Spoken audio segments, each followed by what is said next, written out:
ये कहानी है केरला में रहने वाले 3 दोस्तों को लेकर। ये तीनों एक दूसरे को सालों से जानते थे। इन तीनों के नाम थे राजेश, कुणाल और विनोद। इनमें से कुणाल एक कॉलेज स्टूडेंट था, राजेश एक ड्राइवर था और विनोद एक छोटी सी दुकान चलाता था। इन तीनों की जिंदगी में सब कुछ ठीक चल रहा था, लेकिन एक गलत फैसले की वजह से वे तीनों एक बहुत बड़ी मुसीबत में फंस गए थे।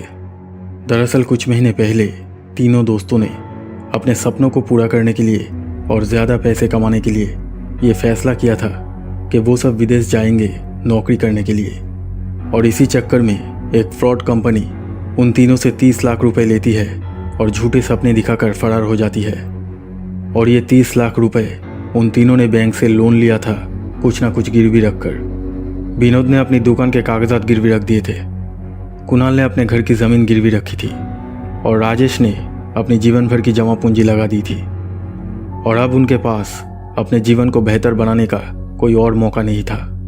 उल्टा वो तीनों अब इसी सोच में हमेशा डूबे रहते थे कि वो सब अपना अपना कर्ज कैसे चुका पाएंगे, क्योंकि विनोद और राजेश का रोजगार बहुत ही कम था और कुणाल तो पूरी तरह से बेरोजगार था।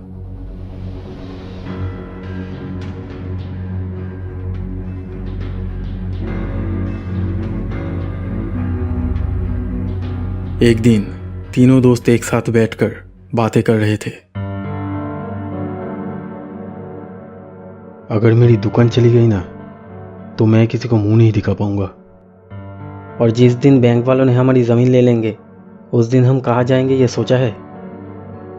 मैंने बहुत सोचा विनोद भैया, हमें कुछ ना कुछ करना ही होगा, नहीं तो हम बर्बाद हो जाएंगे। अब और क्या करेंगे? मेरे पास एक प्लान है। क्या? मेरे कॉलेज में एक लड़का है, हम कभी कभी बात करते हैं। उसके बाप के पास बहुत पैसा है। हम उसे किडनैप कर लेंगे और फिर उसके घर वालों से फिरौती के लिए पैसे मांगेंगे। नहीं नहीं, तू पागल हो गया है क्या? अब क्या जेल जाएंगे? कुछ नहीं होगा, हमें किसी भी तरह पैसे का इंतजाम करना होगा। कुणाल तू अपना प्लान बता। कुणाल अपना प्लान बताने लगता है।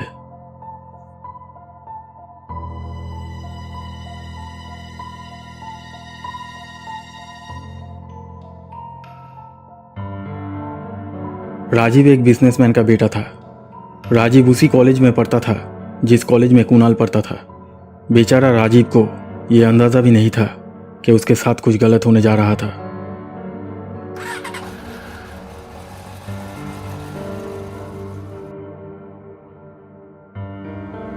राजीव किस दिन कॉलेज आता था, किस दिन नहीं आता था, कॉलेज के बाहर वो कहाँ जाता था, किससे मिलता था, ये सब कुछ कुणाल नज़र रखने लगा था।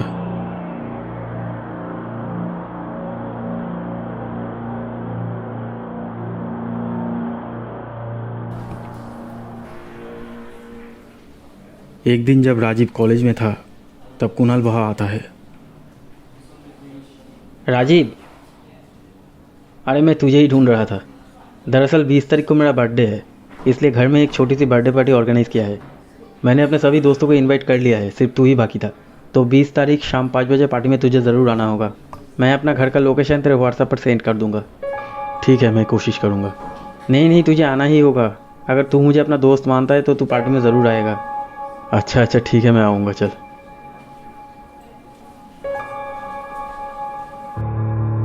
सब कुछ वैसा ही हो रहा था जैसा कुणाल ने सोचा था।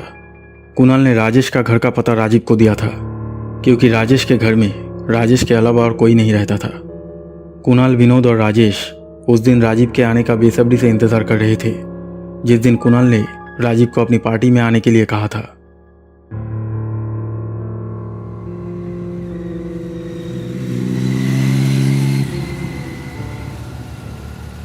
उस दिन शाम को राजीव कुणाल के दिए पते पर चले आता है।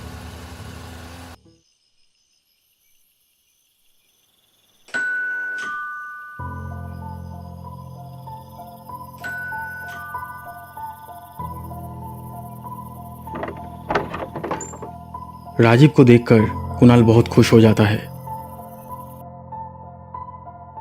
घर के अंदर आकर राजीव देखता है कि वहां सिर्फ 2 लोग बैठे थे। उसने सोचा कि शायद ये दोनों कुणाल के दोस्त होंगे जो बर्थडे पार्टी में आए हैं।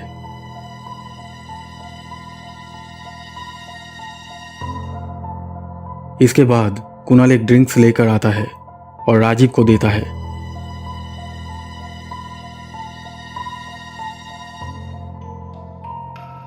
कुणाल ने उस कोल्ड ड्रिंक्स में बेहोशी की दवा मिला दी थी।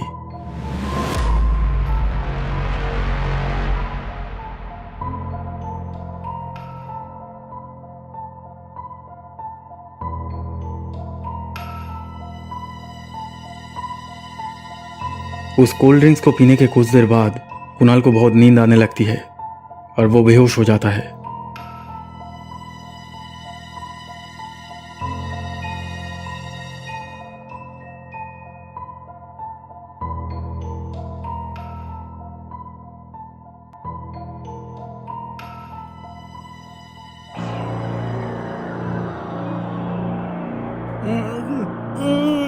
जब कुणाल को होश आया तो उसने पाया कि उसके हाथ पैर बंधे हुए थे, साथ ही उसके मुंह पर टेप लगा दिया गया था ताकि वो चिल्ला ना सके।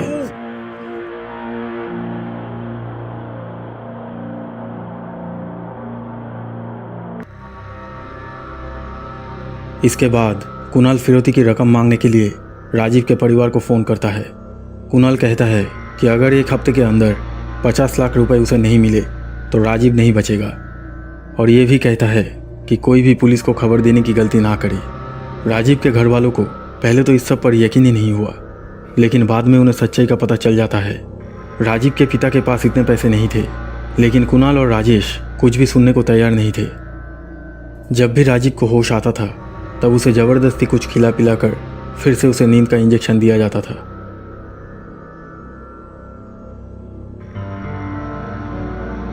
तीन चार दिन ऐसे ही बीत जाते हैं। कुणाल और राजेश राजीव के घर वालों को अलग अलग नंबरों से कॉल करते थे और अलग अलग जगहों पर जाकर फ़ोन करते थे, और कॉल करने के बाद फ़ोन स्विच ऑफ कर देते थे ताकि पुलिस उन्हें ट्रेस ना कर सके, क्योंकि उन्हें शक था कि शायद राजीव के घर वाले पुलिस को कॉल कर सकते हैं। लेकिन एक दिन राजेश गलती से बिना फ़ोन स्विच ऑफ किए घर आ जाता है, और जब इन तीनों को इस बात का पता चलता है तो ये तीनों काफ़ी घबरा जाते हैं, क्योंकि उन्हें डर था कि पुलिस कभी भी मोबाइल की लोकेशन ट्रैक करके उन तक पहुंच सकती है। तूने बहुत बड़ी गलती कर दी है। पुलिस अब मोबाइल की लास्ट लोकेशन ट्रैक करके कभी भी यहाँ पहुंच सकती है। हमें इस लड़के को लेकर जल्द से जल्द यहाँ से निकलना होगा। लेकिन हम इसे कहाँ ले जाएंगे? एक जगह है,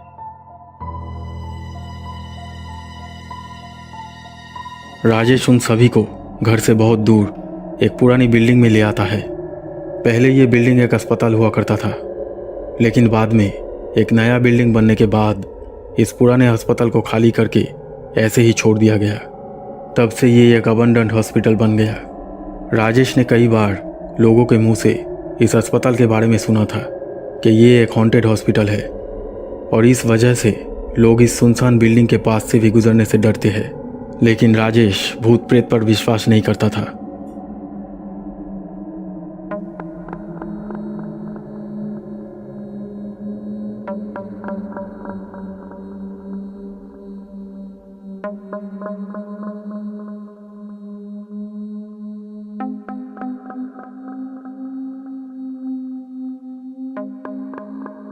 यही रहने दो इसे। अगर कल शाम तक इसके घर वालों ने पैसे नहीं दिए तो इसे मारकर यहीं पर फेंक देंगे।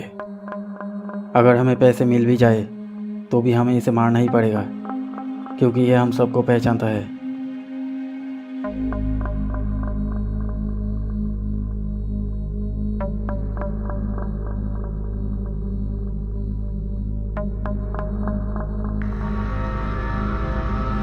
राजीव को उस सुनसान बिल्डिंग में छोड़कर वो तीनों अपने अपने घर चले जाते हैं।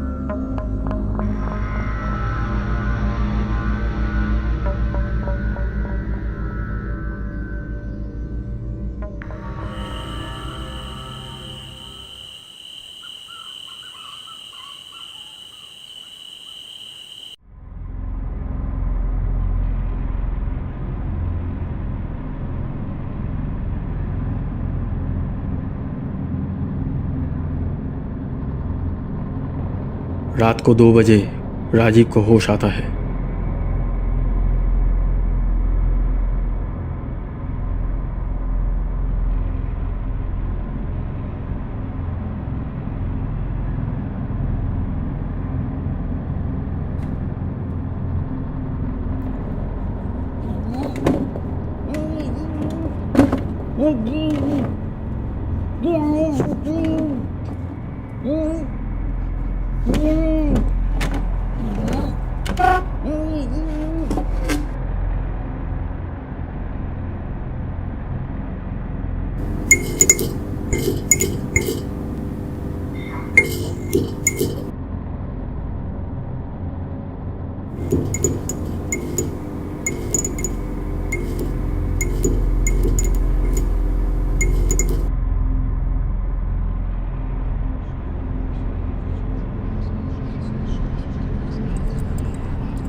जब सुबह हुई तो राजीव उस भूतिया अस्पताल के बाहर समुद्र तट पर बेहोश पड़ा था।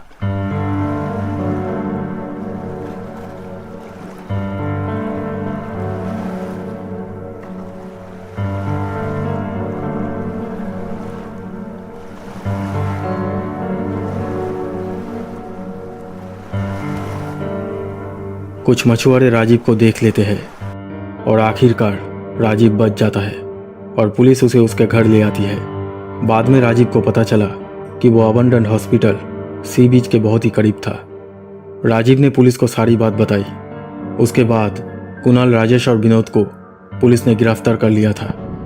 लेकिन उस रात राजीव के साथ जो हुआ उसे सुनने के बाद पुलिस को लगा कि शायद उस रात राजीव को हेलुसिनेशन हुआ होगा। लेकिन पुलिस, राजीव और राजीव के परिवार को इस बारे में कभी पता नहीं चला कि राजीव को उस सुनसान बिल्डिंग से बाहर कौन लाया था।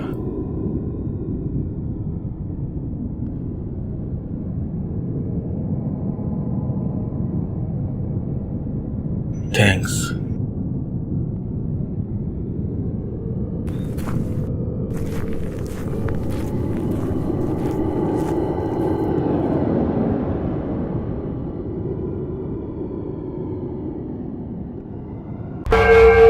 दोस्तों, अगर ये वीडियो आपको अच्छा लगा तो प्लीज़ लाइक कीजिएगा और हमारे इस चैनल को सब्सक्राइब करके इस बेल आइकन को ज़रूर दबा दीजिए ताकि आप हमारे आने वाले वीडियोस सबसे पहले देख सकें।